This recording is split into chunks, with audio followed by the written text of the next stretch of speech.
Welcome back to Comics with Drew. I'm Drew again. I'm the only one that works here. So, yeah, it's a new review. And did you guys think I was going to leave you hanging for too long after giving you two Hobgoblin based Spider Man comic books reviews? Well, you thought wrong. So, boom. Today's review is for Spider Man, or The Amazing Spider Man, number 13. And this is the Hobgoblin's Last Stand. So, as you may recall, in the previous two reviews, we have the Hobgoblins returned and running amok, and Spider Man has to guess which one is which because more people have been Hobgoblin than have been to Disney World.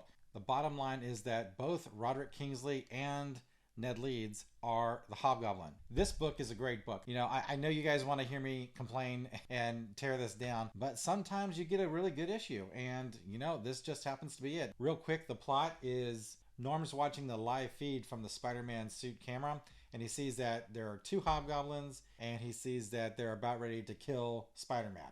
So he calls the nurse to have her call the police. Next thing you know, Spider-Man is engaged in this knockdown, drag-out fight with two Hobgoblins, and then at the very last second, Norm shows up in his new suit that he's been working on and knocks Kingsley out of the way, and then Ned Leeds goes to save Kingsley, and then Kingsley betrays Ned Leeds, and then throws Leeds off the glider. Peter saves Leeds, and then he's about ready to try to talk him down from being, all hobgoblin-y.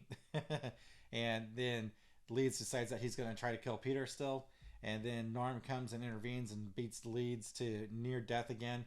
And that's pretty much the end. The next thing you know, we've got the cops showing up, and Norm's bailing out, and then Kingsley escapes. But then at the very last second, we find out that there is another villain behind the whole Hobgoblin arc here, and I'm not going to spoil that for you. So there's a couple art nitpicks, and I know you're dying to hear my thoughts on that topic, so let's get to it.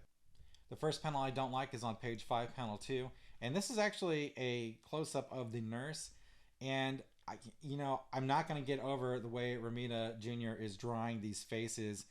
It's like he's drawn a big circle, and he's kind of like left part of it there, so her cheekbones literally are just like the bottom of the circle. If you look close, you can literally see the line coming across. That's not what human beings look like. So, I understand it's stylized, but it just looks ugly, right? I'm sorry, it just looks ugly. The next panel that I have an issue with is on page 10, panel 5, and the art itself is not bad, but there's a digital effect here that drives me crazy, and it's this blurred motion effect. I think it takes away from the actual art, and it's really a bad look. The first panel I dig in this book is on page 4, panel 5, and I complain about the fact that he's using the glider because Spider-Man should not be using a goblin glider because that's stupid.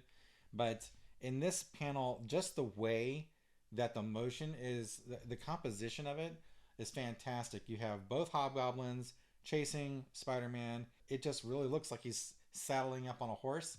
This is a really great panel by John Romita Jr. And then the last panel that I really dig here is the last page. I can't show it to you because it reveals a big spoiler, but I will tell you that this rendition of this character here that they have standing in the background is probably the best art that I've seen of this character. So I do want to say one other thing. This cover is not my favorite. So the cover has Peter Parker as Spider-Man holding Norm Osborn, who is being attacked by one of the Hobgoblins, and Norm is not anywhere in this fight like this at all. This is a page, this is an image that does not occur in the book, and it's a misleading cover, and it drives me crazy. I mean, the cover in itself is great, but it's a misleading cover again, and I cannot stand that. Again, The Amazing Spider-Man number 13. It's the end of the Hobgoblin arc, and it was a great arc. 3 issues. There's less of Peter being a jerk, and there's more Spider-Man action. So now we have Dark Web. Ah, geez. I am not a fan of that. So if you're here for all the Spider-Man hate reading, stay tuned. One thing real quick.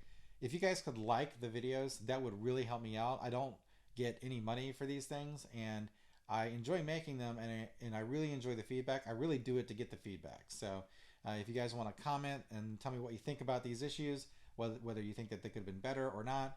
Also, tell me what you think about the new format here. That'd be great. And if you could like and subscribe, that would be awesome. Again, thanks for watching Comics with Drew. I'm Drew, and I'll catch you next time.